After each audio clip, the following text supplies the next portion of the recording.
గురూజీ మనం ప్రత్యేకంగా ఇప్పుడు ఒక మాట్లాడుకుంటే ఇప్పుడు మనం మాట్లాడుకున్నాం శ్రావణ మాసం ఎప్పటి నుంచో వస్తున్న ఆచారాలు మనం పాటిస్తూ వస్తున్నాం అని అన్నాం. అలాగే ఇప్పుడు మనం మాట్లాడుకునే విషయం ఏంటంటే ఒక స్త్రీ గురించి. ఇప్పటికీ మనం ఇంత అభివృద్ధి చెందినప్పటికీ ఎప్పటివో ఆచారాలు అవన్నీ ఇప్పటికీ పాటిస్తున్న వాటిల్లో స్త్రీ పుష్పవతి అయితే ఒక పక్కన కూర్చోపెట్టి ఒక 5 రోజులు దాన్ని చేసి తర్వాత ఒక వేడుకలాగా అందరికీ తెలియచేసేలాగా చేస్తున్నాం. ఇప్పటికీ పాటిస్తున్నారు అవి. అయితే ఒక సాధువుగా మీరు దీని విషయం ఏం చెప్తారు? చాలా బలమైన ప్రశ్న. అంటే మీరు స్త్రీ అన్నారు కాబట్టి ఒక స్త్రీ ఏంటంటే అమ్మ మనం చూస్తే సృష్టి ఆరంభం నుంచి స్త్రీకి ప్రత్యేకతనే ఉంది ఇక్కడ. ఎందుకంటే అమ్మ సృష్టి అప్పట్లో ఎక్కువ శాతంగా చూస్తే అమ్మ రాజుల కాలం ముందు నుంచి చూస్తే కొంతమంది వ్యక్తులకి ఒళ్ళంతా కప్పుకునే సౌకర్యాలు ఉండేవి. ఒక స్త్రీ పుష్పవతి కానీ పెద్ద మనిషి అని ఈ రజస్వల అనే కార్యక్రమాలు కొన్ని ప్రాంతాల్లోనే ఆ మాటకి విలువ ఎలా వచ్చిందంటే అమ్మ ఒక స్త్రీ 12 కానీ 13 సంవత్సరాలలో భగవంతుడి ద్వారా మరోసారి తలరాత రాపించుకుంటుంది. తలరాత బాగా గుర్తుపెట్టుకోవాల్సిన అవసరం. ఆ వేడుక ఎందుకు జరుగుతుంది స్వామి అని అన్నారు కాబట్టి ఒక స్త్రీని పరమాత్ముడు ఇచ్చిన ఆజ్ఞలో ఏం రాస్తాడు అని అంటే ఈవిడ గారు సౌభాగ్యవతి అయ్యి ఒక వంశాన్ని మోస్తుందా, వంశోద్ధారకులను పుట్టిస్తుందా, ఈవిడ ఒక వంశాన్ని మోస్తుందా, ఈవిడ వంశాన్ని మొయ్యాలి అని అంటే ఒక వంశాభివృద్ధిని చేయాలి అని అంటే ఒక వంశోద్ధారకులను తేవాలి అని అంటే ఇన్ని అర్హతలు పరమాత్ముడు ఈవిడ యొక్క జన్మ కారణ జన్మన, ఈవిడ గారి యొక్క జన్మ వివరణ ఉన్న జన్మన, లేకపోతే ఏదైనా శాపమా, ఇలా అన్న వివరణ. మనం ఇందులో కొంచెం మైక్రో లెవెల్లో పోతే ఇది హాస్యంగా కొంతమంది తీసుకోవచ్చు కూడా. ఫుడ్ బాగా పెడతామా ఆ రోజుల్లో, కొబ్బరికాయలతో పాటు బెల్లం కుడకలు పెట్టి కొంతమంది పిండి వంటలు, నానమ్మలు, మేనత్తలు, మేనమామలు వీళ్ళందరూ వస్తారు. సందర్భం బాగా పెట్టినప్పుడు ఏమంటారంటే సుమంగలిగా ఉండాలి, సౌభాగ్యవతిలాగా ఉండాలి, ఆరోగ్యాలతో ఉండాలి అని కొద్దిగా పసుపు ఇలా రాసి కొంచెం బొట్టు పెట్టి గంధం పెట్టి ఇంకేదైనా కార్యక్రమాలు చేసి వాళ్ళు ఆశీర్వదించేది ఏంటంటే సౌభాగ్యవతిలాగా ఉండు. నలుగురు పిల్లలకు ఉదాహరణకి ఎవరైనా కన్నారే అనుకోండి, వాళ్ళ ద్వారా మొదట బొట్టు పెట్టిస్తారు. ఆ అమ్మలాగా కడుపు నిండా పిల్లల్ని కను, ఇల్లు కాపాడుకొని ఆశీర్వాదం. ఇవన్నీ రావడానికి గల ముఖ్యమైన కారణం ఏంటంటే అప్పట్లో మన యొక్క ముత్తాతల జనరేషన్స్ స్టార్ట్ అవుతున్నప్పుడు కూడా వీళ్ళందరికీ తెలిసిన విషయాలు, వాళ్ళకి వాళ్ళ పెద్ద మనుషులు చెప్పిన విషయాలు ఇప్పుడు మనం మాట్లాడుకుంటున్నాం. వాళ్ళు చెప్పేవాళ్ళు ఒక బిడ్డ ఇలా ఉండాలి, ఎదిగిన తర్వాత ఒక బిడ్డ ఈ విధంగా సమాజానికి వెళ్ళాలి. అప్పట్లో ఇంత చదువులు లేవు కదమ్మా.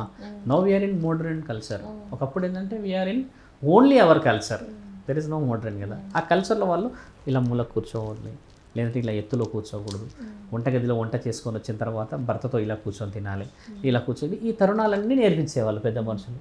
ఈరోజు అలా లేదు. We are giving a one mobile, మంచి ఆండ్రాయిడ్ మొబైల్ ఇచ్చా ఒక దగ్గర కూర్చుంటున్నారు ఆడవాళ్ళు. ఒకప్పుడు సాంప్రదాయాన్ని చుట్టూరుగా ఆడవాళ్ళు కూర్చోమని చెప్పేవాళ్ళు. ఆ అమ్మాయికి ఎందుకు ఆ విలువ వచ్చిందంటే అమ్మ 12 సంవత్సరాల రజస్వల అయిన అమ్మాయికి కరెక్ట్గా 11వ రోజు మంగళ స్నానాలు జరుగుతాయి.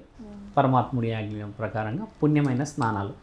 12వ రోజు 13వ రోజుకి ఊరంతా వేడుక అయినప్పుడు ఈ వేడుకకి ముఖ్యమైన ప్రత్యేకత ఎందుకు మన సాంప్రదాయంలో ఉందంటే అమ్మ అప్పట్లో అమ్మాయిలని అబ్బాయిలకి పరిచయం చేసేవాళ్ళు పెళ్ళి కోసం.